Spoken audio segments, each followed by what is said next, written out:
اعوذ باللہ من الشیطان اللعین الرجیم بسم اللہ الرحمن الرحیم الحمد للہ الذی لا یبلغ مدحتہ القائلون ولا یحصی نعماءہ العادون ولا یؤدی حقہ المجتہدون الذی لیس لصفتہ حد محدود ولا نعت موجود ولا اجل ممدود فطر الخلائق بقدرتہ ووطد بالسحور میدان ارضہ ثم الصلاة والسلام على اشرف الانبیاء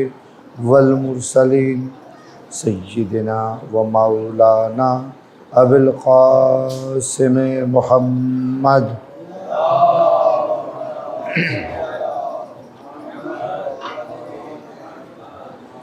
وآلہ الطیبین الطاہرین المعصومین المنتجبین المیامین المظلومین لا سیما بقیت اللہ العظم روح و ارواح العالمین آل تراب مقدمہ الفدا واللعن الدائمۃ علی اعدائہم اجمعین من یومنا الی قیام یوم الدین اما بعد فقد قال اللہ تبارک و تعالی فی محکم کتابہ المجید و متقن کلامہ المبین وقولہ الحق بسم اللہ الرحمن الرحیم اللہ ولی الذین آمنوا یخرجہم من الظلمات الی النور والذین کفروا اولیاؤہم الطاغوت یخرجونہم من النور الی الظلمات اولئک اصحاب النار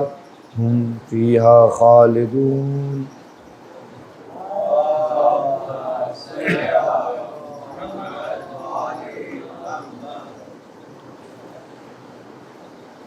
تمہارا ولی،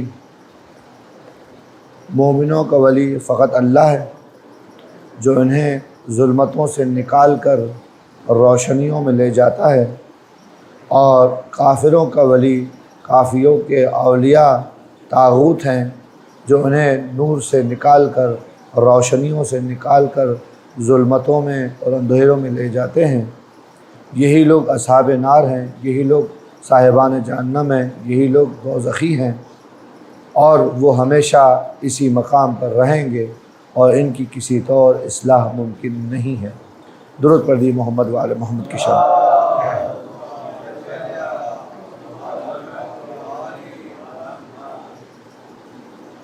بنیادی طور پر ہمارے اس موضوع میں اگرچہ کہ ہم نے یہ عنوان دے رکھا تھا کہ ایمان اور صاحبان ایمان، ایمان اور اہل ایمان، لیکن جس بات کی طرف زیادہ توجہ رہی وہ یہ رہی کہ ایمان تو دیکھی جانے والی شے نہیں ہے، لہٰذا ایمان کی شناخت کے لیے انسان کی نگاہ صاحبان ایمان پر رہے، صاحب ایمان کے اندر جو خوبیاں، جو پراپرٹیز ہوتی ہیں، ان کے ذریعے سے انسان ایمان کی شناخت کر سکتا ہے۔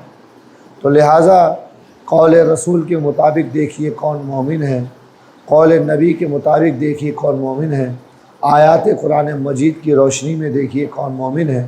تو جہاں جہاں آپ کو قرآن مجید کا آیت کی مصداق پر کوئی مومن نظر آ جائے، کلام رسول میں کوئی مومن کی نشانی بیان ہوئی ہے اور اس کا مصداق نظر آئے، تو ہمیں پتہ چل جائے گا کہ یہ صاحب، یہ حضرت صاحب ایمان ہیں، اور ان کی خوبی، ان کا کمال ایمان ہی کے حوالے سے ہے، کوئی اور ان کے اندر وجہ ایمان کے علاوہ کوئی اور چیز قابل ملاحظہ نہیں ہے۔ اگرچہ کہ جتنے مصادیق ہم نے دیکھے، جن کی باتیں کی ہیں، تو اس کے اندر ایک ایسی ہی شخصیت نکھر کر کے سامنے آتی ہے کہ جس کی شجاعت دیکھو سب سے اوپر ہے، جس کی سخاوت دیکھو تو سب سے اوپر ہے، اس کا علم دیکھو تو سب سے اوپر ہے، اس کی عدالت دیکھو تو وہی اس کی شہادت کا سبب بن گیا۔ اور اللہ کے رسول اس کے بارے میں فرما گئے کہ علی اغزاکم، اگر فیصلہ کرنے کی بات کریں اور جھگڑا ہو جائے، تنازع ہو جائے، تو علی تم میں سب سے بہتر فیصلہ کرنے والا ہے، علی سے بہتر کوئی فیصلہ کرنے والا ہے ہی نہیں۔ میں آپ کی خدمت میں عرض کر رہا تھا کہ جتنا اسلام کے ہوتے ہوئے، علی کے ہوتے ہوئے اسلام نے علی کے فضائل پڑھے، نبی نے علی کے فضائل پڑھے، قرآن نے علی کی مدحتیں پڑھی، اتنا زیادہ مسلمانوں کے درمیان نفاق بڑھتا چلا گیا، کیونکہ وہ آدمی جو ایمان پر نہیں ہے، جو ایمان سے دور ہے، جو رسول کو نہیں مانتا، جو نبی کو نہیں مانتا، تو وہ مسلمان کیوں ہوا ہے، ایمان کیوں لایا ہے، کلمہ کیوں پڑھ رہا ہے، کلمہ کو کیوں بنا ہے؟ کیونکہ دو باتوں میں سے ایک بات ہے، یا تو اسے ڈر لگ رہا ہے اگر میں مسلمان نہیں ہوا تو مسلمانوں کی قید کے نیچے آ جاؤں گا، یا اسے لالچ ہے کہ اگر مسلمان ہو گیا تو مجھے منصب مل جائے گا، مجھے مال مل جائے گا، مجھے دولت مل جائے گی، مجھے عزت مل جائے گی۔ یہی دو بنیادی وجوہات تھی جس کی وجہ سے مسلمانوں کے درمیان اور اسلام میں منافقین کی تعداد بڑھتی گئی، اور اسلام بڑھتا گیا تو منافقین بڑھتے گئے۔ اور اسلام کے بڑھنے کی سبب کیا وجہ کیا بنی؟ اسلام کے بڑھنے کی سبب خصوصیت سے مدنی زندگی میں وہ کفار، مشرکین، یہود اور عیسائیوں کے حملے تھے کہ جن پہ وہ حملہ کرتے اور پسپا ہوتے تو علی کے ہاتھوں بہت سارے لوگ مارے جاتے، تو اسلام کی قوت بڑھتی جاتی۔ لیکن اس بڑھتی ہوئی قوت کے خوف سے جو ہارنے والے مسلمان ہوتے ان کے دل میں علی کا بغض رہ جاتا، کسی کا باپ مارا ہے، کسی کا بھائی مارا ہے، کسی کا بیٹا مارا ہے، اب یہی لوگ مسلمانوں کے درمیان ہیں۔ پہلے وہ مقابلے میں آتے تھے، اب محفوظ ہو گئے، کلمہ گو ہے۔ لہٰذا ان منافقین نے دین کو کمزور کرنے کے لیے کوئی بھی موقع نہیں چھوڑا۔ ایک مرتبہ تو یہ بھی ہوا کہ مدینہ میں منافقین اتنا آگے بڑھ گئے کہ اب وہ منافقین کلمہ گو ہیں لیکن نبی کی جان کے در پہ ہیں۔ علی کے تو تھے ہی مخالف، لیکن نبی کے بھی پیچھے ہیں۔ اب کہتے ہیں کہ کل میں نے آپ کی خدمت میں عرض کیا جنگ خیبر کے حوالے سے، جنگ خیبر کے بعد 2 3 4 مسلمانوں کے چھوٹی چھوٹی جنگیں ہوئی ہیں۔ اس کے بعد ایک بڑی جنگ جس کا نام کہا جاتا ہے جنگ تبوک۔ یہ جنگ تبوک ایسی جنگ ہے کہ جس کے لیے اللہ کے رسول مدینہ سے نکلے، 30,000 کے قریب فوج لے کے مدینہ سے نکلے، لیکن جنگ نہیں ہوئی۔ جنگ نہیں ہوئی کیونکہ ہوا یہ کہ جنگ تبوک سے پہلے شام کے اور یمن کے تاجروں نے آ کے اطلاع دی کہ روم آپ کے خلاف لشکر کشائی کر رہا ہے اور وہ آپ کے خلاف حملہ کرنے والے ہیں۔ ابھی تک مسلمانوں کی جو جنگیں ہوئی تھیں وہ لوکل مخالفین سے ہوئی تھی، اب انٹرنیشنل مخالف آ رہا ہے۔ یہاں پر عربستان کے اندر کوئی باقاعدہ حکومتیں نہیں تھیں، سرداری نظام تھا، اس کے خلاف جنگیں ہو رہی تھی۔ لیکن اب رومن امپائر کی طرف سے جب حملہ ہونا شروع ہوا تو ایک بڑی حکومت ہے، ایک بڑی سلطنت ہے، ایک بڑی شاہی ہے کہ جہاں پر عیسائیوں کی اکثریت پائی جاتی ہے۔ ابھی تک اللہ کے رسول کا واسطہ ہو رہا تھا مشرکوں سے، یہود سے، اور اب جو واسطہ پڑھنے والا ہے وہ عیسائیوں سے پڑھنے والا ہے۔ خبر آئی کہ ایسا ہوا ہے، اللہ کے رسول نے مسلمانوں سے کہا کہ چلو بھائی آ جاؤ، اب اس سے پہلے کہ اتنی بڑی فوج ہمارے شہر میں آئے اور ہم پر حملہ کرے، اس سے بہتر ہے کہ ہم خود ہی ان کے استقبال کے لیے جاتے ہیں اور ان سے مقابلہ کرتے ہیں۔ تھکے ہوئے تھے، جنگیں بہت کی تھی، اور اتفاق سے بڑے عرصے کے بعد سکون کا وقت گزر رہا تھا اور کھیتی کا وقت قریب آ چکا تھا۔ فصلوں میں دانہ لگ گیا تھا، درختوں پہ میوہ لگ گیا تھا۔ اب اللہ کے رسول نے ایسے میں کہا کہ چلو جنگ پر، تو مسلمانوں کو بہت برا لگا کہ ہم یہ دانہ چھوڑ کے جائیں، ہم یہ میوہ چھوڑ کے جائیں۔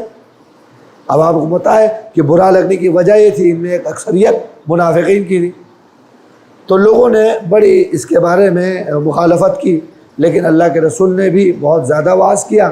قرآن مجید کی آیت آئی، بالآخر مارے باندھے یہ جنگ کے لیے تیار ہو گئے، اور اللہ کے رسول مدینہ سے 30,000 کا لشکر لے کر روانہ ہوئے تبوک کے لیے، جنگ تبوک پر۔ آدھے راستے میں اللہ کے رسول پر ظاہراً وحی آئی، تو کچھ راستہ گزرنے کے بعد اللہ کے رسول نے علی کو واپس بھیج دیا، اور واپس بھیجنے کے بعد علی سے کہا کہ تم مدینہ میں میرے حامی رہو گے، میرے محامی رہو گے، میرے مددگار رہو گے۔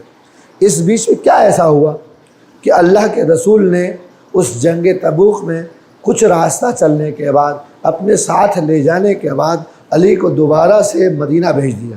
ہوا یہ کہ جب اللہ کے رسول اس بڑے سفر پر جا رہے تھے، جنگ خطرناک تھی، 30,000 کے قریب کا لشکر جا رہا تھا، تو سارے تو لوگ گئے نہیں، بہت سارے منافقین مدینہ میں رہ گئے، اور علی منافقین نے یہ طے کیا کہ جب جنگ پر جائیں گے تو وہاں پر یہ شکست کھا کر واپس آئیں گے، ان کے جانے کے بعد ہم مدینہ پہ حملہ کر دیں گے اور مدینہ کی ان مسلمانوں کی عورتوں کو، ان کے بچوں کو اسیر کر لیں گے۔ اللہ کے رسول عیسائیوں کی مخالفت کے لیے جا رہے ہیں، سرکوبی کے لیے جا رہے ہیں، اور مدینہ میں منافقین یہ سازش تیار کر رہے ہیں۔ اللہ کے رسول کو وحی ہوئی، امیر کو واپس بھیج دیا۔ اب جب امیر واپس آئے تو منافقین کا حوصلے پست ہو گئے، کیونکہ یہ سمجھتے تھے ہر ایک کے سامنے کھڑے ہو جاؤ، علی کے سامنے مت جانا، کیونکہ علی تو وہ ہے کہ جو بچپن سے مارتا چلا آ رہا ہے۔ علی نے ان منافقین کو، ان کافروں کو اور مشرکوں کو، ان کے آباء و اجداد کو کم سنی یعنی 10 سال کی عمر سے مارنا شروع کیا ہے، تو یہاں پر آ کے ان کے حوصلے پست ہو گئے۔ اب جب حوصلے پست ہوئے تو ہمت جواب دے گئی نا، دماغ تو خراب تھا، وہ خراب رہا، لہٰذا ان لوگوں نے اس حالت میں بھی فتنہ کرنی شروع کر دی، اور یہ پھیلا دی خبر کہ نبی اور علی کے درمیان جھگڑا ہو گیا ہے، نبی اور علی کے درمیان تنازع ہو گیا ہے، ان کے باہمی مفادات ایک دوسرے سے میل نہیں کھاتے، اسی وجہ سے نبی نے علی کو مدینہ چھوڑ دیا۔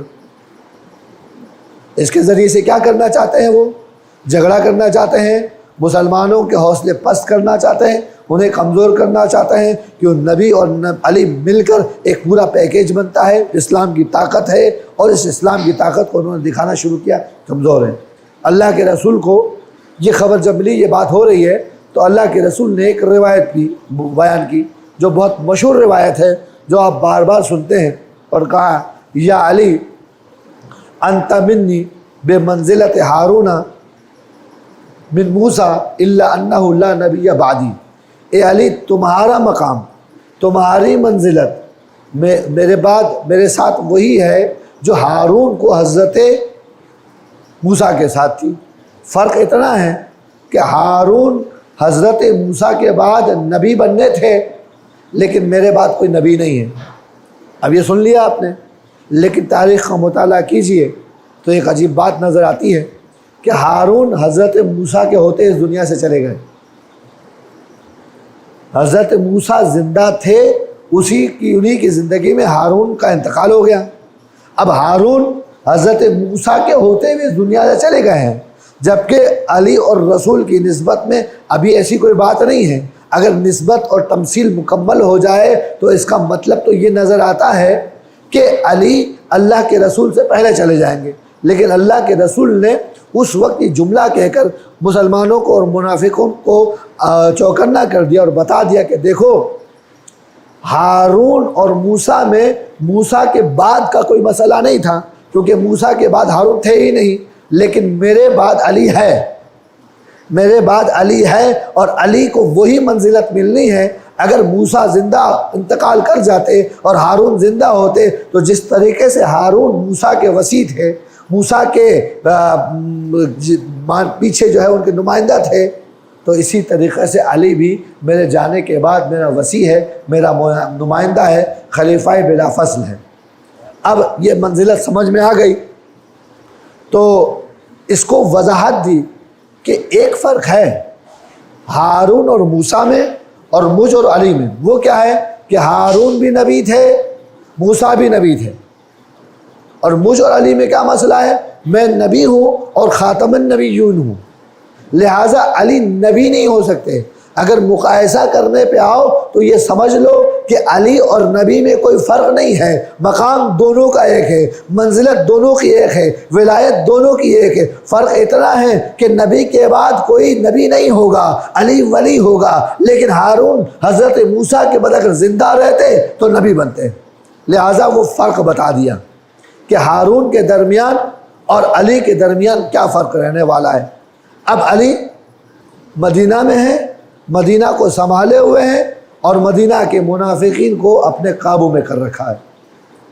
اب اللہ کے رسول جنگ تبوک کے لیے روانہ ہوئے۔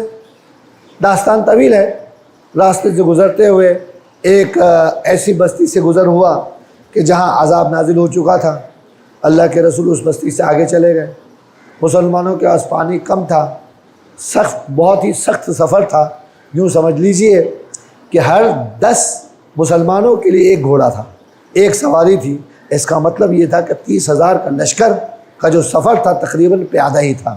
کبھی ایک سوار ہو جاتا، 9 پیدل چلتے، کچھ آگے چل جاتے، ایک کی باری تبدیل ہوتی اور لوگ اسی طرح سے تبدیل ہوتے ہوتے سفر آگے بڑھ رہا تھا۔ پانی کی کمی تھی، قلت تھی۔ ایسے میں جب تبوک کی منزل پر پہنچے کہ جہاں پہ ان کی توقع تھی کہ مشرکین سے واسطہ پڑے گا، عیسائیوں سے واسطہ پڑے گا، تو وہاں پر ایک بھی عیسائی نظر نہیں آیا۔ یہ اتنا بڑا سفر، اتنا طولانی سفر ظاہری اعتبار سے رائگاں ہو گیا، لیکن جنگ تبوک وہ جنگ ہے کہ جس میں اللہ اور اللہ کے رسول نے مومنین اور منافقین کے درمیان فرق کو واضح کر دیا۔ اور منافقین اس جنگ تبوک کے بعد باقاعدہ پکڑے جاتے تھے کہ یہ نفاق رکھتا ہے، اللہ کے نبی کو نبی نہیں مانتا۔ جب واپسی کا سفر شروع ہوا تو اللہ کے رسول نے واپسی میں جتنے بھی عیسائیوں کی بستیاں تھیں ان سب کو دعوت اسلام دی، اور انہوں نے یہ کہا کہ اگر تم مسلمان نہیں ہوتے ہو تو جزیہ دے دو۔ تو 3 سے 4 بادشاہوں نے رسول کے کہنے پر جزیہ دیا اور اپنے آپ کو ان کے حوالے کیا کہ ہم اسلام کی حکومت میں تابعدار رہیں گے، فرمانبردار رہیں گے، بغاوت نہیں کریں گے، غداری نہیں کریں گے، ہم آپ کے ساتھ ہیں، ہمارا مذہب الگ ہے، آپ کا مذہب الگ ہے، لیکن ہم آپ کے تحت فرمان باقی رہیں گے۔ یہ سفر جا رہا تھا تو ایک ایسے راستے سے گزر ہوا۔ اب ساری زحمت اس راستے کے لیے ہے۔ ایک ایسی گھاٹی سے گزر ہوا کہ جس گھاٹی سے گزرنے کے لیے ایک وقت میں ایک گھوڑا گزر سکتا تھا، اس سے زیادہ وہاں پہ گزر نہیں ہو سکتا تھا۔ تو جب اللہ کے رسول وہاں سے گزرنے لگے تو مسلمانوں کو پیچھے اعلان کر دیا کہ دیکھو میں یہاں سے گزر رہا ہوں، نیچے سے جاؤں گا، اوپر سے کوئی نہ آئے، اطراف سے کوئی نہ آئے، ایسا نہ ہو کہ گھوڑا بدک جائے۔ حضرت عمار یاسر اور اللہ کے نبی کے ایک اور صحابی وہ اللہ کے نبی کے ساتھ چلے ہوئے ہیں اور گھوڑے کی مہار پکڑی ہوئی ہے اور اس گھاٹی سے گزر رہے ہیں۔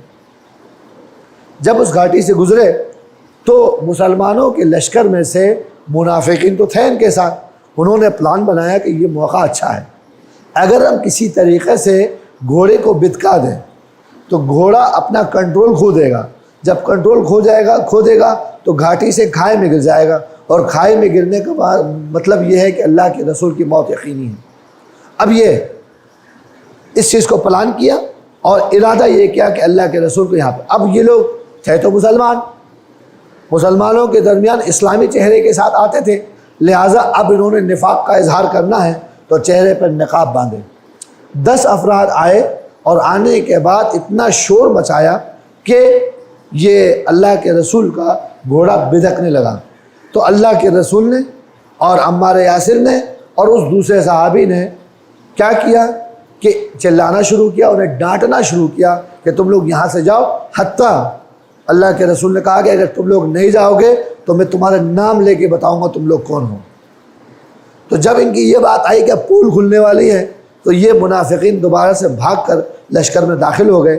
تو اللہ کے رسول نے صحابی سے پوچھا تم نے پہچانا یہ کون ہے؟ تو کہا کہ میں نے کسی کا چہرہ نہیں دیکھا۔ کہا چلو میں تمہیں بتاتا ہوں، لیکن اس وعدے کے ساتھ بتاتا ہوں کہ تم کبھی بھی اس فراز کو فاش نہیں کرنا، یہ تمہارے پاس میری امانت ہے، امانت نبویہ صحابی کے پاس آ گئی اور وہ امین کہلائے، صاحب سر رسول کہلائے۔ اب اس اللہ کے رسول نے سب کے نام بتا دیے اور عمار یاسر کو بھی بتا دیے، لیکن وقت ایسا نہیں رہا کہ اللہ کی یہ رسول کی یہ وصیت باقی رہے، لیکن وقتاً فوقتاً ان لوگوں کے نام کسی نہ کسی عنوان سے سامنے آتے رہے، حتیٰ یہ کہ ایک مقام پر میرے 5ویں امام جعفر صادق علیہ السلام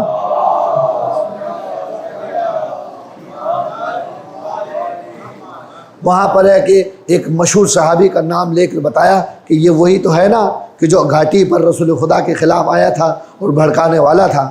اور جب تک وہ صحابی زندہ رہے بڑے بڑے لوگ آتے تھے اور ان سے پوچھتے تھے کہ کیا کریں، بتاؤ تو صحیح، نام بتاؤ کون ہے۔ اور ایک صاحب تو یہ بھی کہتے تھے میرا نام تو نہیں ہے، اللہ کے رسول کے بارے میں سوال کرتے تھے، میرا نام تو نہیں ہے، ابھی بھی انہیں ایمان تو آیا نہیں ہے اور ڈرے ہوئے بھی ہیں۔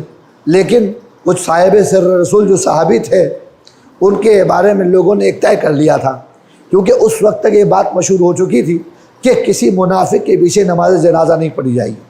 آپ کو پتہ ہے منافق کے تو نماز جنازہ نہیں پڑھیں گے، تو لہٰذا جب کوئی مدینے میں مرتا تو لوگ اس صحابی کو دیکھتے یہ نماز جنازہ پڑھ رہا ہے یا نہیں پڑھ رہا۔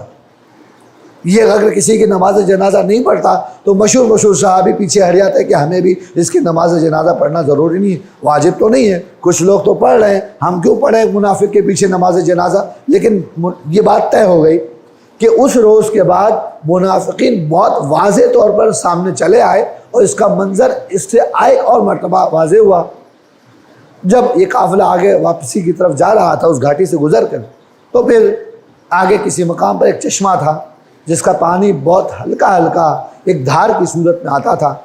اللہ کے رسول نے ان سے کہا کہ دیکھو تم لوگ جب وہاں پہنچو گے تو میرے آنے سے پہلے کوئی بھی اس پانی کو ہاتھ نہ لگائے۔ اصحاب رسول اصحاب کی سنتے کب تھے؟ ساتھی رسول کو مانتے تھے، اپنے جیسا مانتے تھے۔ جو اپنے جیسا مانے گا وہ فرمان تھوڑی رہے گا، جو اللہ کے رسول کو ولی مانے گا، ان کی بات کو آرڈر مانے گا تو وہ فرمان بھی مانے گا۔ قرآن مجید بار بار کہتا ہے ما آتاکم الرسول فخذوہ، رسول تمہیں جو دے دے وہ لے لو، وما نہی عنہ فانتہوا، اور جس چیز سے تمہیں روک دے تم رک جاؤ۔ اب یہ قانون عام ہے، رسول کے زمانے میں موجود مسلمانوں سے بھی ہے، آئندہ کے آنے والے مسلمانوں سے بھی ہے، حتیٰ یہ کہ اس 14ویں صدی کے مسلمانوں سے بھی ہے۔ ہر ایک سے ایک ہی بات کا تقاضا یہ ہے کہ رسول جو تمہیں دے دے وہ لے لو، اور جس چیز سے رسول تمہیں روک دے اس چیز سے تمہیں رک جانا چاہیے۔ لیکن اصحاب رسول کو اپنے جیسا سمجھتے تھے، اور انہیں یہ تعجب ہوتا تھا کہ ہم ان کی بات کیوں مانیں، یہ بھی ہماری طرح سے ہیں، یہ بھی کھاتے ہیں ہم بھی کھاتے ہیں، یہ بھی سوتے ہیں یہ بھی سوتے ہیں، ہمیں بھی غصہ آتا ہے انہیں بھی جلال آتا ہے، ہم بھی خوش ہوتے ہیں یہ بھی خوش ہوتے ہیں، ہم بھی لباس پہنتے ہیں یہ بھی لباس پہنتے ہیں۔ ان کو یہ سب کچھ نظر آتا تھا، لہٰذا اللہ کے رسول کو اپنے جیسا سمجھتے تھے، جبکہ اللہ کے رسول کے اندر جو خوبی تھی جو ان کو دوسروں سے ممتاز کرتی تھی وہ خوبی یہ تھی کہ اللہ کے رسول کے پاس وحی آتی تھی، ایک فرشتہ آتا تھا جو اللہ کا پیغام لے کر آتا تھا۔ اگر رسول تم جیسا ہے تو بتاؤ تمہارے پاس کوئی فرشتہ آتا ہے؟ ہاں، تمہارے پاس ایک فرشتہ آئے گا جس کے بعد تم بولنے کے قابل نہیں رہو گے، ملک الموت ضرور آئے گا، وہ ہر ایک کے پاس آئے گا، لیکن اس کے بعد تمہیں کوئی موقع ملنے والا نہیں ہے۔ لہٰذا رسول کے فرمان کو نہیں مانتے تھے۔ اللہ کے رسول نے تاکید کہہ کر کہا کہ یہ کام کرو، اور جب انہوں نے اس منزل پر پہنچے، اس چشمے تک پہنچے جس کا پانی بہت معمولی دھار کی صورت میں تھا، تو چشمے کا پانی دھار میں بہہ بہہ کے گھڑا تو بن جاتا ہے۔ مسلمان وہاں پر گئے اور وہاں پہ پہنچنے کے بعد انہوں نے سارا پانی خالی کر دیا، اور جو کچھ موجود تھا وہ ایک دھار کی صورت میں تھوڑا سا پانی بہہ جا رہا تھا۔ اللہ کے رسول نے جب وہاں پہنچے تو پوچھا، اب دیکھیے ایک غداری کر کے آئے ہیں، اتنی تو حیا ہو کہ ابھی ڈانٹ کھائی ہے، ابھی رسوائی ہوئی ہے کہ اس لشکر میں جو اللہ کے رسول کا حامی بن کے آیا ہے منافقین موجود ہیں، لیکن پھر بھی اللہ کے رسول کی بات نہیں مانی تو پانی ختم ہو گیا۔ اب مسلمانوں کو پانی میسر نہیں ہے۔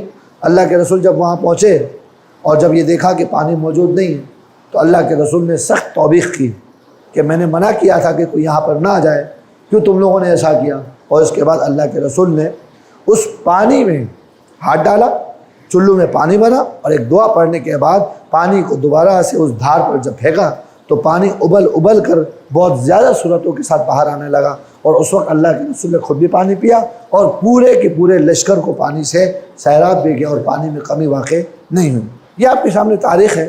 عجیب بات یہ ہے اس تاریخ کی جس کے لیے میں نے پیش کیا ہے، یہ ایسی جنگ ہے جنگ تبوک کہ جس میں جنگ ہوئی نہیں۔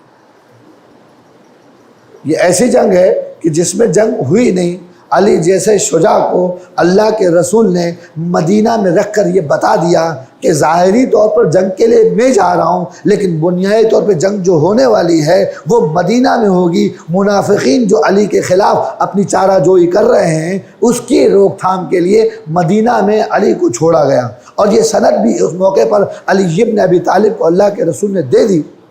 اس سے پہلے بھی جب کبھی اللہ کے رسول مدینہ چھوڑ کے باہر جاتے تو کسی نہ کسی کو اپنا نائب مقرر کر کے جاتے کہ تم مدینے کے حالات کو سنبھال لو، لیکن کبھی بھی یہ نہیں کہا کہ انت منی بے منزلت ہارون الا انہ لا نبی آبادی، کہ تمہیں چھوڑ تو جا رہا ہوں لیکن تمہاری منزلت میرے پاس وہی ہے جو ہارون کی منزلت موسیٰ کے پاس تھی، اور میرے بعد کوئی نبی نہیں ہے۔ لیکن اللہ کے رسول نے جب علی کو چھوڑا اور قائد غر محجلات اور محجلین بنایا تو ایسے موقع پر اللہ کے رسول یہ جملہ بھی کہتے ہوئے چلے گئے کہ انت منی بے منزلت ہارون من موسیٰ، اے علی تمہارا مقام، تمہاری منزلت اتنی زیادہ ہے، اتنا بلند و بالا ہے کہ جو مقام و منزلت ہارون کو موسیٰ سے حاصل تھی وہی تم کو مجھ سے حاصل ہے۔ ہارون کا کیا مقام تھا، ہارون کا کیا منزلت تھی، وہ آیت سے سمجھ میں آتی ہے۔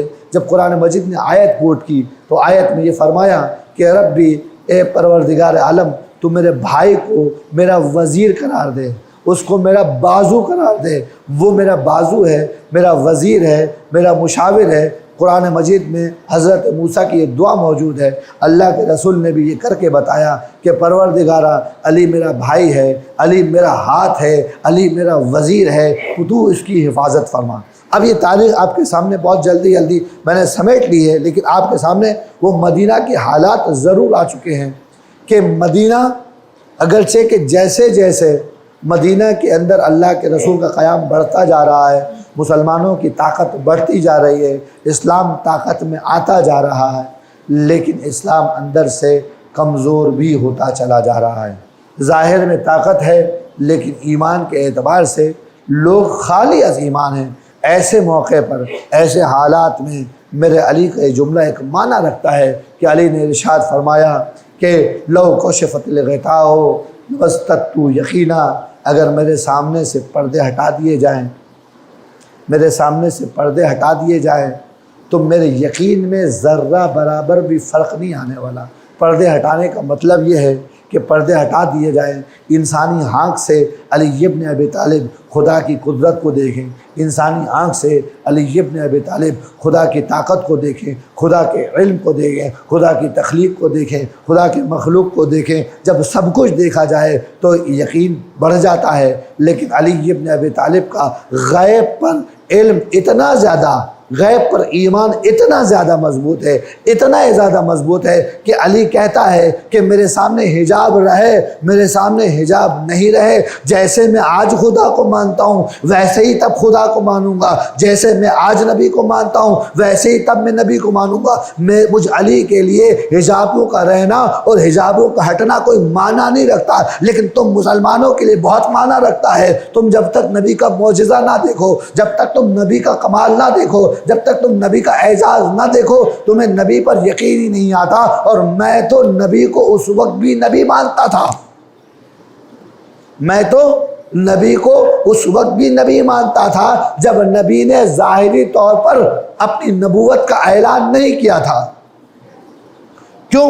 اس لیے کہ یہ دونوں کے دونوں ایک ہی نور سے جڑے ہوئے ہیں، دونوں کے دونوں شخصیات ایک نور کے جو نور ہے، جس کے بارے میں اللہ کے رسول فرماتے ہیں انا و علی من نور واحد، میں اور علی ایک نور کے دو ٹکڑے ہیں یہ نور کے دو ٹکڑے کہاں جا کے تبدیل ہوئے؟ ایک صلب عبداللہ میں گیا، ایک صلب ابو طالب میں گیا۔ ارے صلب عبداللہ اور صلب ابو طالب میں یہ نور جب جدا ہوا ہے تو کچھ 100 سال کا فرق رہا ہوگا، کوئی 50 سال جدائی رہی ہوگی، لیکن اس 50 سالوں سے پیچھے تک جو نور صدیوں سے ایک ساتھ چلا آ رہا تھا، تو اب اس کے بعد کوئی معنی نہیں رہتا کہ رسول نبی کو علی کو پہچانے، علی رسول کو پہچانے، کوئی معنی نہیں ہے، بلکہ یہ دونوں کے دونوں ایک نور کے دو جز ہیں، ایک ساتھ ہیں۔ اب یہاں پر کوئی آ کر یہ کہے کہ نبی علی کو جانتے ہیں، علی نبی کو جانتے ہیں، کیونکہ اس کا مطلب یہ ہے کہ دونوں ایک ساتھ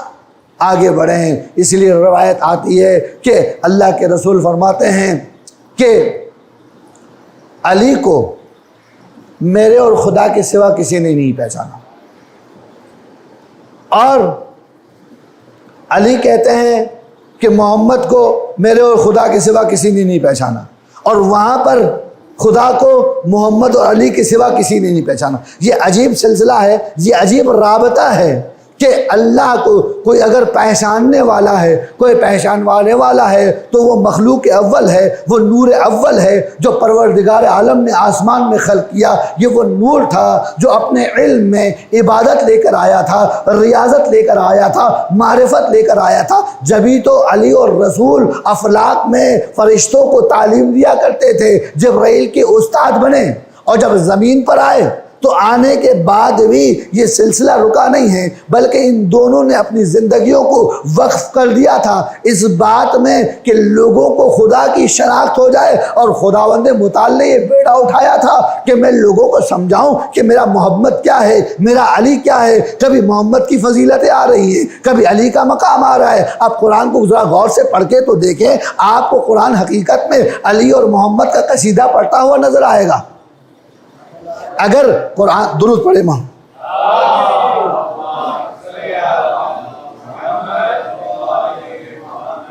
اگر قرآن سے باہر علی اور نبی لوگوں کو معرفت پروردگار جگا رہے ہیں تو قرآن مجید میں خداوند متعال کہتا ہے طٰہٰ مزمل، رسول کے اوصاف بیان کر رہا ہے۔ کبھی کہتا ہے کہ تم رحمت للعالمین ہو، کبھی اللہ کے رسول کے بارے میں کہتا ہے کہ تم اخلاق حسنہ ہو۔ معلوم نہیں اللہ کے رسول کے بارے میں کتنے فضائل پڑھے، لیکن صرف یہاں نہیں پڑھے بلکہ علی کے بارے میں فضائل پڑھے، اور ایسے فضائل پڑھے کہ کبھی بھی لوگوں کو یہ فضائل کے بارے میں انکار تو نہیں کر سکتے تھے، لیکن کیفیت یہ رہی کہ میں نہ مانوں۔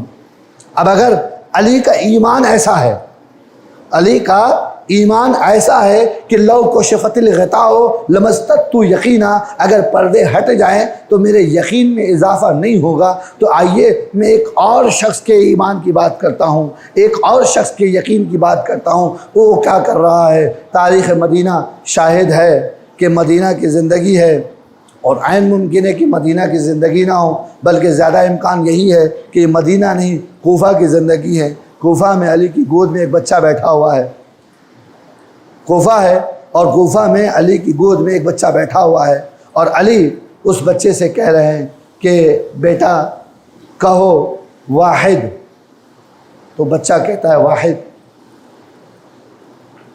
ایک مرتبہ جب واحد کا لفظ اس کے زبان سے سنا تو عام والدین بچوں کی زبان سے جب گفتگو میں اچھے الفاظ سیکھتے ہیں تو بڑی حوصلہ افزائی ہوتی ہے کہ ہمارے بچے نے بولنا شروع کر دیا، الفاظ کو کاپی کر رہا ہے، ایک کے بعد دوسرا لفظ، دوسرے کے بعد تیسرا لفظ سکھایا جاتا ہے۔ اب علی تعلیم کے معیار میں، تعلیم کے مقام پر اپنے فرزند کو سکھا رہے ہیں گنتی، اور گنتی کے بعد جب یہ کہا کہ پڑھو واحد، کہو ایک، فرزند نے پڑھ لیا ایک۔ اب علی نے کہا کہ پڑھو اسنان، دو، بچہ خاموش، باپ گنتی سکھا رہا ہے اور بچہ خاموش ہے۔ دوسری مرتبہ خاموش، تیسری مرتبہ خاموش۔ پوچھا بیٹا عباس تم دو کیوں نہیں کہہ رہے؟ اور عباس علی کی گود میں یہ کہہ رہے ہیں کہ بابا مجھے حیا آتی ہے، جس زبان سے میں نے واحد کہہ دیا اس زبان سے دو کیسے کہوں؟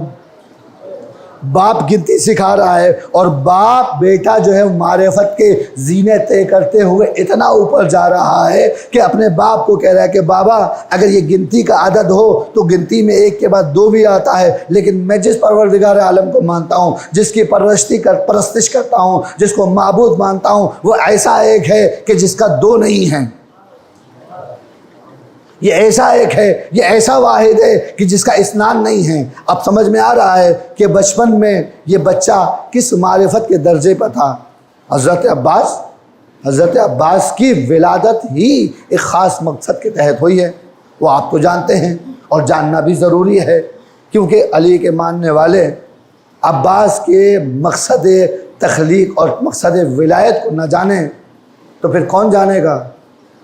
ایک مرتبہ اپنے بھائی عقیل سے کہا کہ کوئی شجاع خاندان، کوئی بہادر خاندان بتاؤ۔ فاطمہ کلابیہ کی معرفی کی، ان کو سامنے رکھا، مشہور خاندان ہے، بہادر خاندان ہے، اور وہاں ازدواج کے بعد حضرت فاطمہ کلابیہ یعنی ام البنین کے یہاں حضرت علی سے ایک بچے کی ولادت ہوئی ہے، اور وہ ہے عباس۔ لیکن صرف ایک عباس کی ولادت نہیں ہوئی، اسی بطن سے 4 بچے اور بھی پیدا ہوئے جو سارے کے سارے کربلا میں کام آئے۔ اب یہ ولادت ہوئی ہے تو تاریخ نگاروں نے لکھا کہ ولادت کے موقع پر جب حضرت امیر کے سامنے بچے کو پیش کیا گیا تو اپنے کپڑے میں لپیٹ کر جو پیش کیا گیا، ایک مرتبہ عباس نے کو علی نے دیکھا، دیکھنے کے بعد اس کو اپنے قریب لے کے گئے، اس کے شانے سے کپڑے کو ہٹایا اور اس کے شانے اور بازوؤں کو بوسہ دیا اور آنکھوں سے آنسو بہتے جاتے تھے۔ پوچھا کیا وجہ ہے، رونے کا سبب کیا ہے؟ کہا ولادت کے موقع پر میں اس کی شہادت کے منظر دیکھ رہا ہوں کہ میرا بیٹا کربل کے میدان میں اس کے بازو قلم کیے جائیں گے۔ تاریخ آپ کے سامنے ہو گئی، جی آپ کا مصاب ہوا۔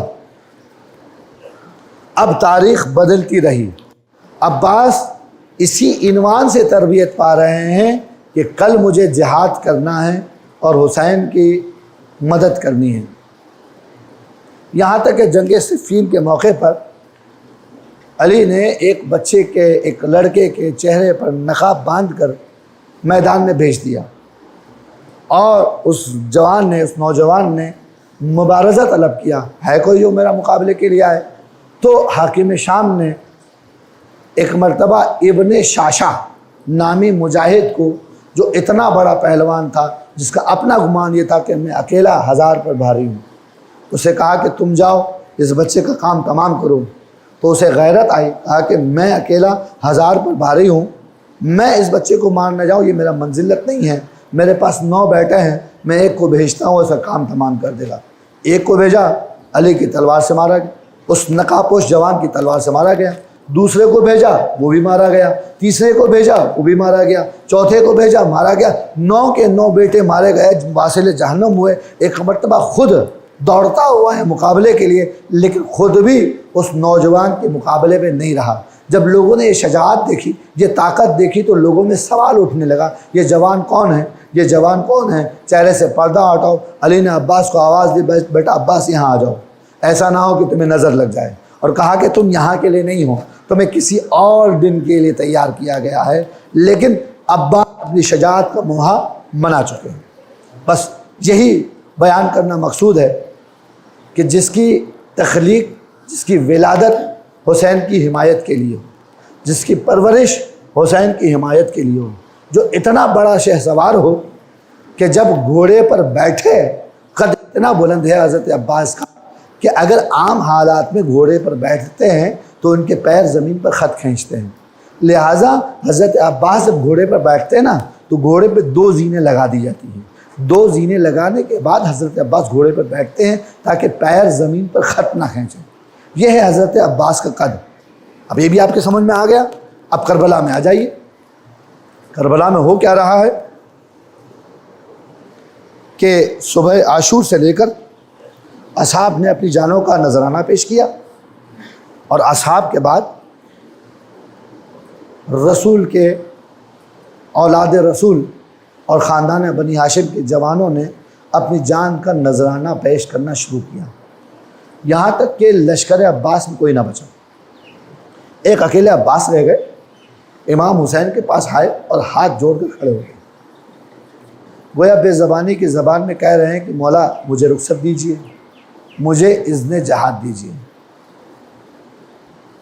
مولا حسین نے کہا کہ عباس انت حامل اللوائی انت کفش و کتیبتی، تم میرے علمبردار ہو، تم میرے لشکر کے سپاہ سالار ہو، تمہیں کیسے میں اجازت دے دوں؟ عجب نہیں کہ عباس نے دائیں دیکھا ہو بائیں دیکھا ہو اور جملہ کہا ہو، آقا وہ لشکر کہاں ہے جس کا میں سپاہ سالار ہوں، وہ سپاہ کہاں ہیں جس کا میں سالار ہوں، سب ہی تو جا کر سو گئے۔ اب ایک مرتبہ عباس اصرار کر رہے ہیں، اذن جہاد مانگ رہے ہیں، پوری زندگی انتظار کیا تھا اس روز کا، لیکن حسین نے عباس کو جنگ کی اجازت ہی نہ دی۔ گفتگو ہو رہی تھی، طول پکڑ رہی تھی، ایک مرتبہ حسین نے عباس سے کہا کہ عباس تمہارے کانوں میں کچھ آوازیں آ رہی ہیں۔ ایک مرتبہ حضرت عباس نے جب کان دھرے آوازوں کی طرف تو دیکھا اس کربل کی سرزمین پر معصوم بچے بلکتے ہوئے دبی ہوئی آوازوں میں کہہ رہے تھے، العطش العطش، ہائے پیاس ہائے پیاس۔ ارے 3 دن کے پیاسے بچے، خاندان بنو ہاشم کے پیاسے بچے پانی مانگنے بھی حیا کر رہے ہیں، لیکن پیاس تو ہے۔ ارے عباس سے حسین نے کہا اگر تم مقتل میں جانا چاہتے ہو تو تم جاؤ بچوں کے لیے پانی کی سبیل کرو۔ عباس کو حسین نے جہاد کرنے نہیں بھیجا بلکہ پانی لینے بھیجا ہے۔ ارے مولا عباس مقتل کی طرف جانے سے پہلے خیموں میں آئے ہوں گے، جناب سکینہ سے مشق سکینہ طلب کی ہوگی اور لے کر وعدہ کیا ہوگا کہ بیٹا دیکھو میں مقتل کی طرف جا رہا ہوں، تمہارے لیے پانی لے کر آؤں گا۔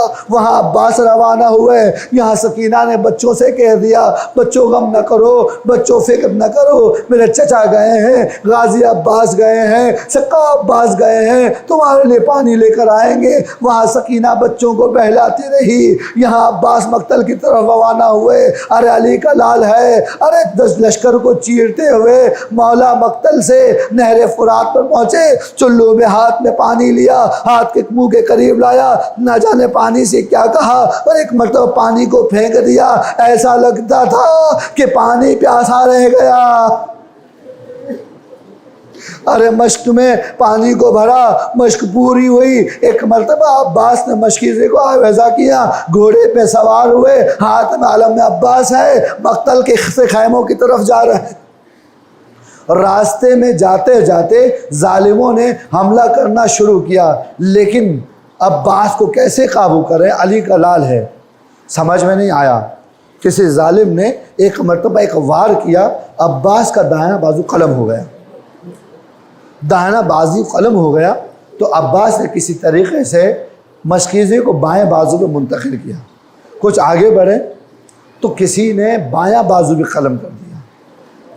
مشکیزہ کسی طریقے سے روک کر عباس اب بھی خیموں کی طرف جا رہے ہیں کہ جو مقصد ہے کہ خیموں میں پانی لے کر جاؤں۔ ارے کسی ظالم نے ایک تیر چلایا، اور تیر کا چلنا کیا تھا، مشق سکینہ میں تیر پیوست ہوا، تیر کا پیوست ہونا تھا، ارے پانی بہنا شروع ہوا، یہ پانی نہیں بہ رہا تھا، عباس کی امیدیں بہ رہی تھی۔ ارے عباس اب مقتل سے خیموں میں جا کر کیا کرے، رخ موڑ دیا۔ ارے جب رخ موڑا تو کسی ظالم نے ایک تیر چلایا، عباس کی آنکھوں میں تیر پیوست تھے۔ اولاد والو مجھے اتنا بتاؤ، کسی کی آنکھ میں کوئی تنکا گھس جائے تو اپنے ہاتھ کا استعمال کرتا ہے اس تنکے کو نکالنے کے لیے، عباس کے تو بازو بھی نہیں، عباس کے تو بازو بھی نہیں۔ ایک مرتبہ مولا عباس نے سر کو جھکایا، کسی طریقے سے گھٹنوں میں تیر کو دبایا، کھینچنا چاہتے تھے، ایک گرز چلا، آواز دی، السلام علیکم یا ابا عبداللہ۔ مولا حسین آخری سلام قبول کیجئے، جب تک زندہ رہے کبھی حسین کو بھائی کہہ کر نہیں پکارا، وقت آخر جب زین سے زمین پر آئے آواز دی، بھیا آخری سلام قبول ہو۔ عجب نہیں کربل کی زمین پر ماں فاطمہ زہرا ہوں اور کہہ رہی ہو آجا میرے بیٹے عباس، یہاں فاطمہ نے بیٹا کہا، وہاں عباس نے بھائی کہا۔ اجرکم اللہ، خدا کوئی غم نہ دے سوائے غم اہل بیت کے۔ ایک مرتبہ مقتل میں عباس زین سے زمین پر آئے، حسین بھائی کی مدد کو آئے، لیکن جب مدد کے لیے قریب پہنچے تو عباس اپنی جان دے چکے تھے۔ ارے مولا حسین عباس کا علم لے کے روانہ ہوئے۔ روانہ جو ہوئے تو بچیوں نے دیکھا چچا عباس کا علم آ رہا ہے، ابھی پانی ملے گا۔ ارے لیکن حضرت عباس نہیں آئے، علم عباس آیا۔ بس آخری جملہ سن لیجئے، اجرکم اللہ، خدا کوئی غم نہ دے سوائے غم اہل بیت کے۔ جب کبھی جناب ام البنین کے سامنے یہ بیان کیا گیا کہ تمہارا بیٹا جب زین سے زمین پر گرا تو اس کے بازو قلم ہو چکے تھے، تو جناب ام البنین پوچھا کرتی تھی، ارے جب بھی کوئی زین سے زمین پر آتا ہے گرنے والا ہاتھوں کو سہارا لیتا ہے، مجھے بتاؤ میرا عباس جب زین سے زمین پر آیا، عباس سے زین پر زمین پہ آنے کی کیفیت کیا تھی؟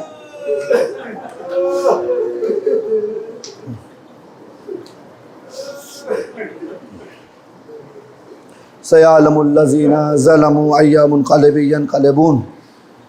باہرہ تجھے واسطہ محمد و آل محمد کا، ان آہوں پر اپنی رحمتوں کو نازل فرما، با الہ ان آنسوؤں پر اپنی رحمتوں کو نازل فرما، با الہ حاضرین پر اپنی رحمتوں کو نازل فرما، بانیان پر اپنی رحمتوں کو نازل فرما۔ باہرہ تجھے واسطہ محمد و آل محمد کا، اپنی آخری حجت کے ظہور میں تعجیل عطا فرما، ہمیں ان کے اعوان و انصار میں شامل فرما۔ وتقبل منا انک السمیع الدعاء، ایک سورہ فاتحہ کے التماس ہے۔ حاضرین مجلس، بانیان مجلس جو اس دنیا سے جا چکے ہیں، اور بانیان مجلس کے مرحومین اور حاضرین مجلس کے مرحومین، اور وہ مومن کا کوئی فاتحہ پڑھنے والا نہیں ہے، وہ عزادہ جو ہمارے درمیان میں نہیں رہے، علماء، شہداء، ان سب کو ذہن میں رکھتے ہوئے رحم اللہ من قرأ الفاتحہ۔